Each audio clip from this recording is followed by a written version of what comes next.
পটুয়াখালীর রাঙ্গাবালিতে ইউনিয়ন পর্যায়ের সরকারি প্রাথমিক বিদ্যালয়ের বার্ষিক ক্রীড়া সাংস্কৃতিক বিষয়ভিত্তিক প্রতিযোগিতা ও পুরস্কার বিতরণী অনুষ্ঠান অনুষ্ঠিত হয়েছে। রবিবার 16 ফেব্রুয়ারি সকাল 10টায় রাঙ্গাবালি ইউনিয়নের কাছিয়াবুনিয়া প্রাথমিক বিদ্যালয়ের মাঠ প্রাঙ্গণে এ প্রতিযোগিতার উদ্বোধন করেন উপজেলা সহকারী শিক্ষা অফিসার বাইজিদ আহমেদ।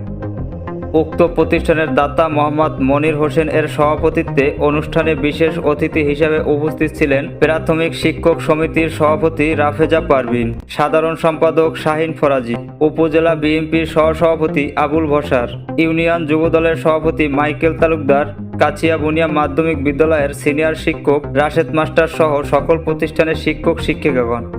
জাতীয় সঙ্গীত পরিবেশন ও পতাকা উত্তোলন করে বার্ষিক ক্রীড়া প্রতিযোগিতার উদ্বোধন করা হয়।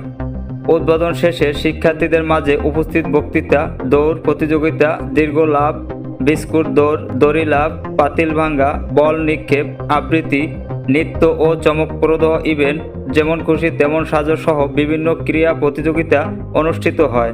অনুষ্ঠান শেষে বিজয়ীদের মাঝে পুরস্কার বিতরণ করা হয়।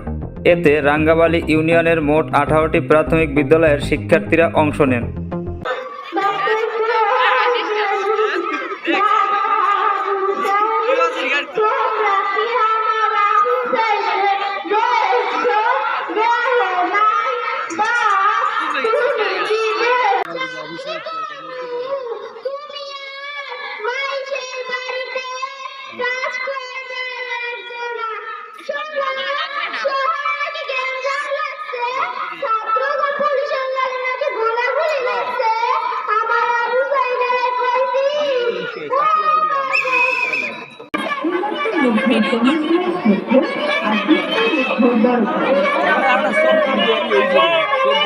Ada